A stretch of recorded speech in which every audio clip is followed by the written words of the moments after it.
पण आता तुम्ही म्हणता काय परिस्थिती शेतकऱ्यावर आणि तुम्ही खुशाल असा हसू नाही तर नको का?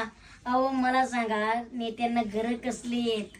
म्हणजे ज्यांना आपण निवडून देतो त्यांची घरं बघा, आणि ज्यांनी मतदान केलंय त्यांची घरं बघा, आणि ते ज्यांच्या मतदानाच्या जीवावर निवडून आल्यात त्यांची घरं बघा ना. काय परिस्थिती राव.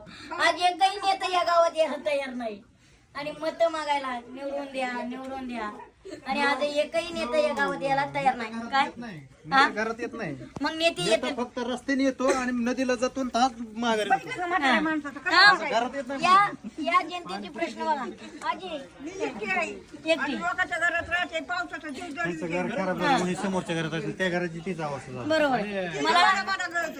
मला या गोष्टीवर राजकारणावरती मला अजिबात बोलायचं नाही, पण सर्वसामान्याची हीच अवस्था आहे. आज पावसामुळे बघायला यांनी कसं राहायचं पावसात, कसं जगायचं? तुम्ही पावसात भिजून दाखवा बरं एक दिवस, मग तुम्हाला कळलं का? अहो, तुम्ही जसं आले ना, तसं कोणी येतच नाही, असं घरात बघतच नाही कोणी. बघत नाही. येतच नाही आता ना. अहो, ते राजकारणाचं नाही काय केलं ते ना. तरी असं कोणी बघतच नाही.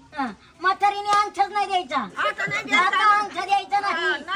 आता जवळ तरुण पोरं म्हणे नाही ना अंगठा तवर नाही.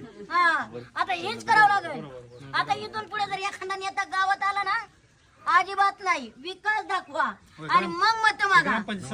हे पूरग्रस्तामध्ये वाहून गेलेले आमचे घर, गोरगरिबांचे घर खरं पाहिलं तर सगळ्यात जास्त गोरगरीब जी माणसं तर त्यांना धोका झाला. बरोबर.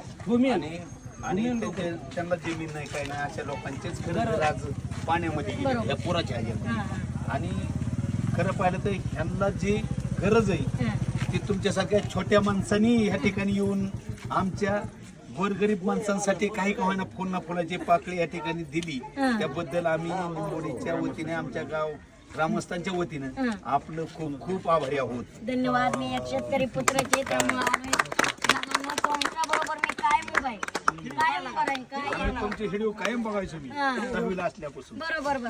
कारण आज मी जे काय आहे ना ते फक्त शेतकऱ्यांमुळे मी कायम तुमच्या बरोबर आहे. राहुल जगताप ही होती तेव्हा मी ऐकायचो. तुम्ही उलट माझे आभार मानले, मी तुमचे आभार मानतो. तुम्ही एवढा संयम ठेवलाय त्यामुळे मी तुमचे आभार मानतो, आणि मी कायम तुमच्या बरोबर आहे.